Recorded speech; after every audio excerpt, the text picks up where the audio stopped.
భార్య భర్తలు ఇద్దరు ఎప్పుడు గుర్తుపెట్టుకుని ఇద్దరు మెచ్యూరిటీగా ఉంటారండి. ఎవరో ఒకరు తక్కువలో ఉంటారు, ఎవరో ఒకరే మెచ్యూరిటీగా ఉంటారు. ఈ మెచ్యూరిటీ ఉన్నవారు మెచ్యూరిటీ లేని అర్థం చేసుకోవడమేనండి కాపురం. అదే కాపురం అంటే. నా భార్య ఎప్పుడు నాలాగుంటే నేను నా భార్యని ఎందుకు చేసుకుంటానండి? ఇప్పుడు నా భార్య కూడా సేమ్ నాలాగుంటే వాడు మరో జేమ్స్ అవుతాడు తప్ప నా భార్య ఎందుకు అవుతుంది? భర్త సేమ్ తనలాగే ఉండాలనుకుంటే ఆమె మరొక జాస్మిన్ అవుతాడు తప్ప జేమ్స్ ఎందుకు అవుతాడు? అది అర్థం అవ్వాలిగా. నాలాగా ఆలోచించండి, నీలాగా ఆలోచించడు ఆయన పురుషుడు, నీలాగా ఆలోచించడు ఆమె స్త్రీ, ఆమె అలాగే ఆలోచిస్తాడు, నువ్వు ఇలాగా ఆలోచిస్తావు. మీ ఇద్దరు ఒకరొకరు అర్థం చేసుకోవడమే కాపురం.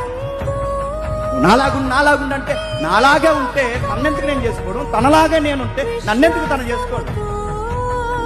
భార్య భర్తగా ఒకరినొకరు గౌరవించుకోవాలి, ఒకరినొకరు ప్రేమించుకోవాలి.